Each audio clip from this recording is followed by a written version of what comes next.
centennial couple loses $272,000 to fraud. And now they are suing Wells Fargo, saying the banking giant obstructed the FBI efforts to stop the wire transfer from going through. In 2016, a Wells Fargo employee walked into her manager's office with evidence that would expose the largest banking fraud in American history. What she discovered was so shocking that it made regulators question everything they thought they knew about corporate America. 3.5 million fake accounts. 500,000 unauthorized credit cards customers charged for services they never requested. Employees fired for refusing to commit fraud. This isn't just another corporate scam. This is the story of how one of America's most trusted banks turned its own employees into criminals and its customers into victims. And the most terrifying part? It went on for over a decade, right under everyone's noses. Chapter 1, the foundation of fraud. To understand how Wells Fargo became a criminal enterprise, we need to go back to 1998. That's when Dick Kovacevic became CEO and introduced a revolutionary concept to banking. Cross-selling Kovacevic didn't see Wells Fargo as just a bank. He saw it as a retail business. His vision was simple but ambitious. Every customer should have 8 different Wells Fargo products: checking account, savings account, credit card, mortgage, investment account, insurance, and more. He called it Going for Gur-8, and it became the foundation of Wells Fargo's business model. The logic seemed sound. Customers with more products were less likely to leave, and each product generated additional revenue. Wall Street loved it. Stock prices soared, but there was one problem. Getting customers to actually want 8 banking products wasn't easy. Most people were perfectly happy with just a checking account and maybe a savings account. So Kovacevic did what many CEOs do when reality doesn't match their vision. He set impossible goals and let pressure do the rest. By 2010, under new CEO John Stump, the pressure had intensified. Branch managers were given quotas that seemed impossible. The average American household uses fewer than 3 banking products, but Wells Fargo employees were expected to sell 8 per customer. The bank created elaborate tracking systems. Every employee's performance was monitored daily. Sales numbers were posted publicly. Those who exceeded targets got bonuses and recognition. Those who fell short faced what employees described as coaching, but what was really systematic humiliation. Sarah, a former teller from Phoenix, later testified, "They would line us up every morning and announce our numbers in front of everyone. If you were at the bottom, you had to explain why you were failing the team. The message was clear: sell 8 products per customer or find another job." What came next was as predictable as it was devastating. Chapter 2, Inside the Pressure Cooker. Welcome to life inside a Wells Fargo branch circa 2012. Imagine starting every day knowing that your mortgage payment, your children's college fund, your entire financial security depends on convincing strangers to buy products they don't need. Employees were required to make at least 100 phone calls per day to existing customers. They had to ask every person who walked through the door about additional services. Managers monitored conversations and criticized employees who didn't push hard enough. The daily routine was brutal. Morning huddles where yesterday's failures were publicly discussed. Hourly check-ins on sales progress. End-of-day meetings where employees who missed targets had to explain their shortcomings to the entire team. Wells Fargo even created elaborate training programs teaching employees psychological manipulation techniques. They learned to identify opportunity moments, times when customers were vulnerable and more likely to agree to additional services. New parents were targets for life insurance. Recent college graduates were pushed toward credit cards. Elderly customers were prime candidates for investment accounts. A former personal banker from California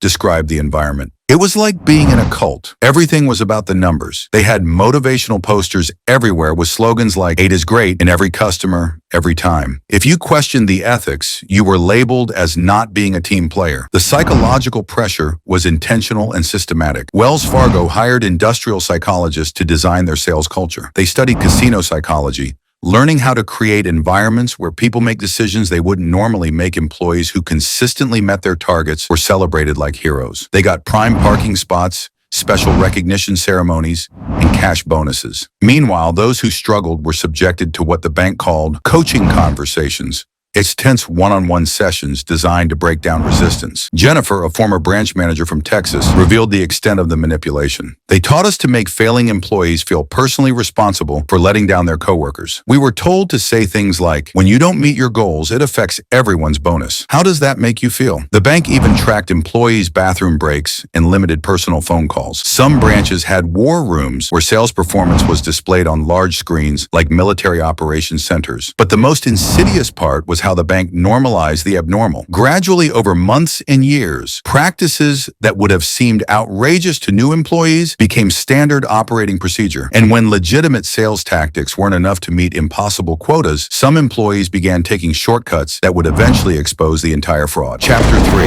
The Anatomy of Fraud. It started small, like most frauds do. An employee in Los Angeles, faced with impossible quotas, opened a savings account for a customer who only wanted checking. She figured it wouldn't hurt. The customer had plenty of money, and she'd close it if there were any complaints. But there were no complaints because the customer never found out. That success led to another fake account. Then another. Soon, what started as a desperate measure to keep her job became a systematic operation. By 2010, the fraud had spread to branches across the country. Employees developed sophisticated techniques for creating fake accounts without detection. They learned the bank's computer systems inside and out, finding loopholes that auditors had missed. Here's exactly how the scam worked. Employees would access existing customer profiles and use that information to open new accounts. They'd create fake email addresses using slight variations of the original one. For PIN numbers, they use simple patterns: 00001234, or the last 4 digits of the customer's social security number. The goal wasn't to create functional accounts that customers would use, but to generate the paperwork that would satisfy sales quotas. To make the accounts appear legitimate, employees would transfer small amounts between the customer's real accounts and the fake ones. Usually just $1 or $2, not enough to trigger alerts, but sufficient to show account activity. The most brazen fraudsters went even further. They ordered debit cards for fake accounts, intercepting them before customers could see them. Some created fake credit card applications, forging signatures they copied from other documents in the customer files. Carrie Tolstead, who headed Wells Fargo's community banking division, was later called the Dragon Lady by employees. Under her leadership, the community banking division became the fraud capital of the company. She knew about the fake accounts. Internal emails later revealed that executives regularly discussed the gaming happening in branches, but instead of stopping the fraud, executives found ways to hide it. They changed reporting methods to make the numbers look better. They moved problem employees to different branches instead of firing them. They paid settlements to customers who complained, but required them to sign non-disclosure agreements. The bank's internal audit department found evidence of fraud as early as 2008, but their reports were buried or ignored. Meanwhile, the human cost was mounting. Customers started noticing mysterious fees on their statements. Credit scores were damaged by accounts they never opened. Maria Gonzalez, a customer from Arizona, discovered she had been charged $39 per month for over 2 years for a savings account she never opened. When she complained, the bank told her she must have forgotten signing up for it. But the most tragic victims were the employees themselves. Those who refused to participate in the fraud were fired or forced to quit. Those who did participate lived with the constant fear of being caught. Some employees tried to blow the whistle, but Wells Fargo had created a culture where speaking up was career suicide. The bank's ethics hotline existed, but employees who used it often found themselves targeted for retaliation. The fraud continued for over a decade, growing larger and more sophisticated each year. By 2016, it involved thousands of employees across the country, and it might have continued indefinitely if not for one journalist who refused to let the story die. Chapter 4. The Unraveling It.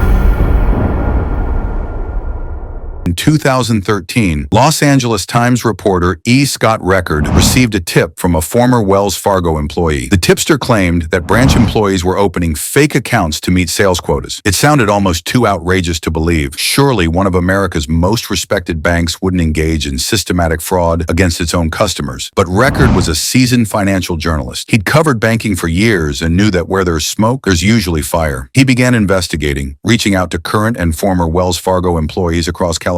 What he discovered was even worse than the tipster had suggested. The fake accounts weren't isolated incidents. They were part of a company-wide culture that prioritized sales over ethics. Employee after employee came forward with similar stories. Record's first article was published in December 2013. It detailed how Wells Fargo employees in Los Angeles were opening accounts without customer permission, charging fees for unwanted services, and creating fake customer profiles to meet sales targets. The bank's response was swift and predictable. They denied any systematic wrongdoing, claiming that any fake accounts were the result of isolated incidents by rogue employees who had already been terminated. But Record wasn't satisfied with the bank's denials. Over the next 2 years, he continued investigating, publishing follow-up articles that revealed the scope of the fraud was much larger than Wells Fargo admitted. His reporting caught the attention of regulators who had been receiving scattered complaints about Wells Fargo for years. The Office of the Comptroller of the Currency began a formal investigation in 2014. Meanwhile, other journalists picked up the story. The Wall Street Journal, Financial Times, and major television networks began their own investigations. The pressure on Wells Fargo intensified with each new revelation. In 2015, Wells Fargo hired an outside consulting firm to conduct an internal investigation. The results were devastating. They found evidence of millions of fake accounts dating back to 2002. But instead of immediately disclosing these findings, the bank tried to quietly implement reforms while minimizing public disclosure. The strategy backfired spectacularly. In September 2016, the Consumer Financial Protection Bureau, Office of the Comptroller of the Currency, and Los Angeles City Attorney announced a joint enforcement action against Wells Fargo. The penalties were unprecedented: $185 million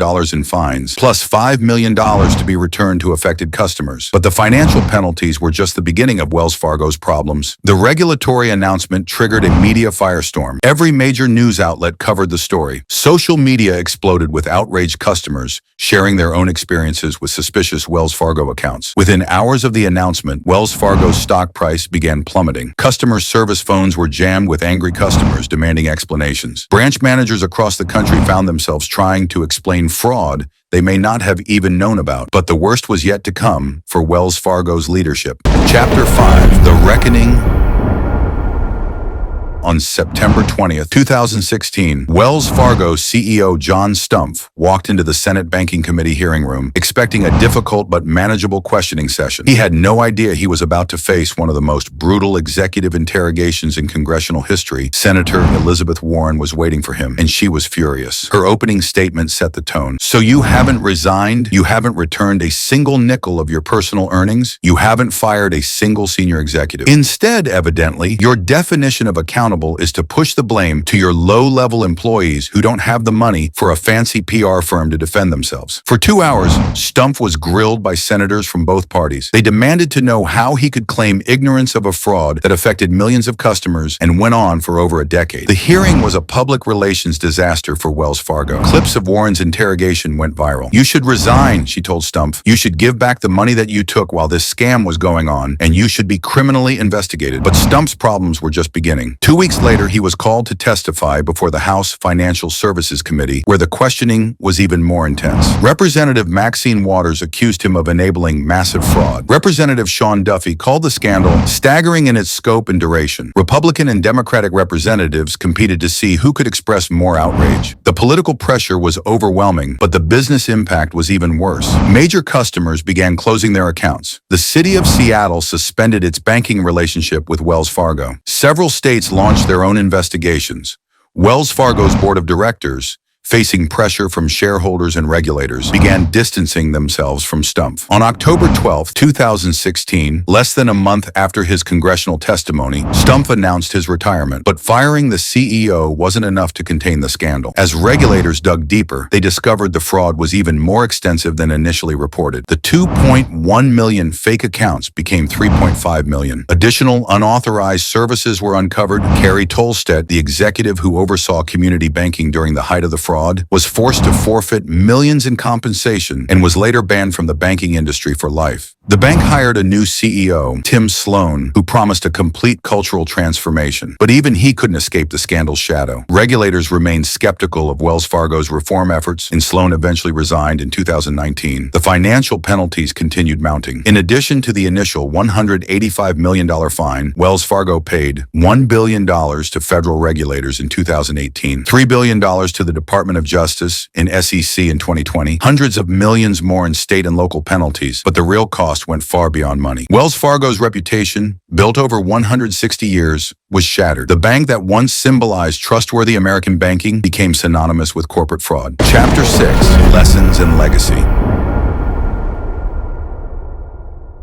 Today, Wells Fargo operates under a regulatory cap that limits its size until it proves it has fixed its risk management and compliance problems. The bank has spent billions on compliance and hired thousands of new risk management employees. The scandal led to broader reforms across the banking industry. But perhaps the most important lesson isn't about banking. It's about corporate culture. The Wells Fargo scandal proves that when organizations prioritize short-term profits over ethical behavior, everyone loses. Customers lose trust. Employees lose their integrity. Shareholders lose value. value, and society loses faith in institutions. The fake account scandal stands as one of the most comprehensive corporate frauds in American history, not because of the money involved, but because of how it corrupted an entire organizational culture. It transformed thousands of honest employees into reluctant criminals and millions of trusting customers into fraud victims. And the most chilling part, it could happen again at any company, in any industry, whenever the pressure to perform exceeds the commitment to ethical behavior. The question isn't whether corporate fraud will happen again. It's whether we'll recognize the warning signs before it's too late. What do you think? Are there other companies showing similar red flags? Let me know in the comments and subscribe for more deep dives into corporate scandals.